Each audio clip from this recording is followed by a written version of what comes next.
Welcome back to DXB today. A bit of a summer travel special for you here this evening. I hope we're giving you some good advice of what you should be getting up to over the course of the next couple of months, if, that is, you are leaving this extraordinary city. If you're not, there's plenty to do here, but if you are, some more advice coming your way now. Our next guest is the founder of Beyond With You, a company that has built a community of passionate travellers. Let's find out more now from Omar AlShunnar, who joins us live. Welcome back to the show. Great to have you back with us here. Nice to have you back on the sofa.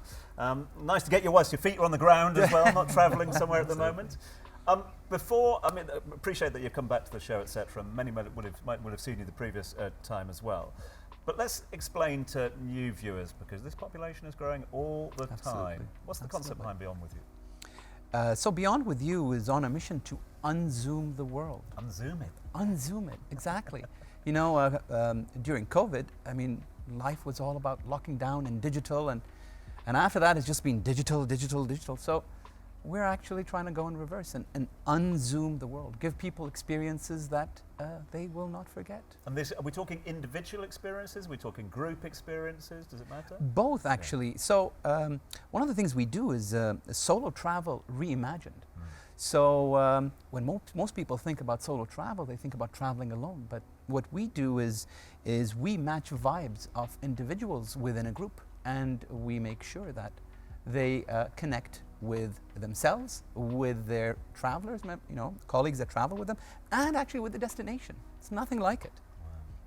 Omar, do you think there's still a stigma around solo travel? It's something that I've done for years, and I think people are a little bit more comfortable now with you know, you sitting alone at a table in a restaurant. Or, sure. But I remember in the old days, you know, people would really try and overcompensate and try and kind of make you feel better. But do you think that stigma is going? You know, it's a very interesting question. When we talk about solo travel, what we do is we actually get people within a group. So we make sure that we connect individual solo travelers to other solo travelers that want to travel in a group dynamic. Yet what we try to do is we try to make sure that the most important piece is that their vibes match, their energies match, and there's nothing like it. It's one of those times when 1 + 1 = 3. Omar, while we were chatting off air, Dua and Selena mentioned that you guys love solo traveling. That is something I have never explored in my 38 years of life. I find it quite daunting, the whole experience. I could never imagine traveling alone, having every single meal by myself. But I do understand there are some perks to it. You're not waiting on anybody else. You can go anywhere. You can do things at your own leisurely pace. I want to ask you a little bit more about the concept of matching vibes, as you had mentioned a little bit earlier on. So if I were to consider solo traveling, if I really muster the courage for that, how exactly do I go about it? Because I think traveling in a group will make me feel less lonely, at the same time quite independent, because I'm not really traveling with somebody I know. So I feel like it's that balance. Do you know, one of the things that we do, that's a very good question. One of the things that we do is, other than curating unique itineraries, we're all about unique experiences and connection. I can tell you that when you travel as part of a group and you meet new people, and when we curate the vibes, it is like magic. You get to see new perspectives, you get to hear things that you wouldn't normally have thought of. And myself, as a traveler that's gone on group trips, oh my God, I think I have developed and grown mentally way beyond what I would have. Just meeting new people and getting to see that, you know, the way they see a plant or a phone is different than how you see it. And as long as you're open to new experiences and open to conversations and open to expanding your horizons, you know, I can tell you it's all about transformational experiences. And myself as a life coach as well, by the way, I can tell you that at the end of the trips, the amount of people were like, oh my God, I have changed 180 degrees after this trip. And they actually reach out and say, you know, thanks, I really appreciate it. Oh, amazing. Now, Omar, let's talk about culturally as Khalijis, right? As a woman that's done a lot of solo travel, there's been so much, I'd say, you know, so much cultural pushback I've received. you know, not necessarily from family, but from as a woman traveling alone, how am I going to make sure I'm safe? Who's going to look after me? What happens if something happens? Who contacts them? So I can imagine that your service brings a lot of comfort to, you know, women that maybe want to go out on their own, but want to give their families the comfort of knowing that they're safe, that there's a whole itinerary plan for them, that they know exactly what they're doing. Tell us, have you seen a rise in, you know, women, specifically Emirati women or Khaliji women, using your service to kind of discover themselves in different countries?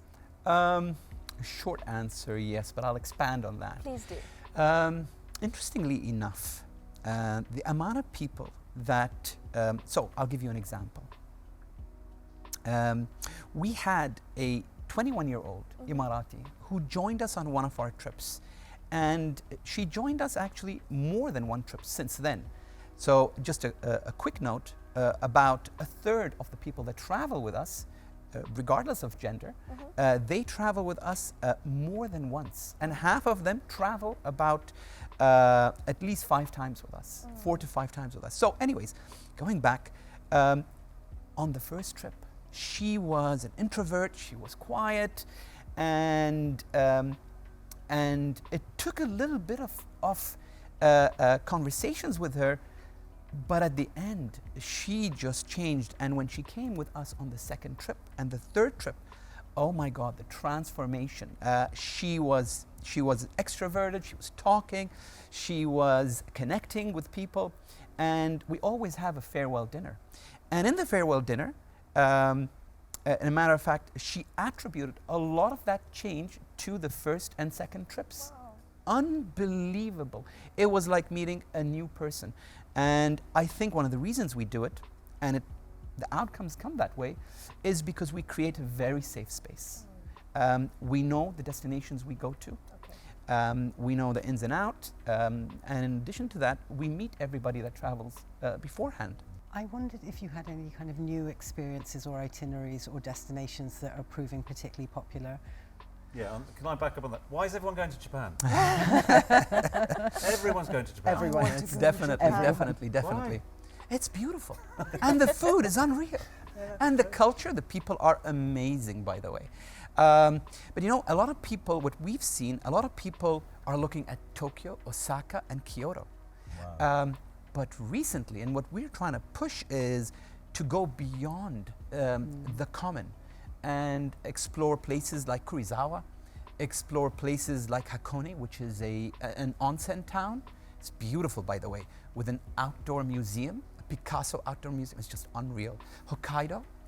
It's just, you know, Japan has so much to offer. And the expo, of course. Yeah. It's their turn now. And the yen goes a long way these days as well. But the value of the yen, I think a lot of people are seeing value in Japan as well. It's not great for last-minute bookings, though, No, is it? no.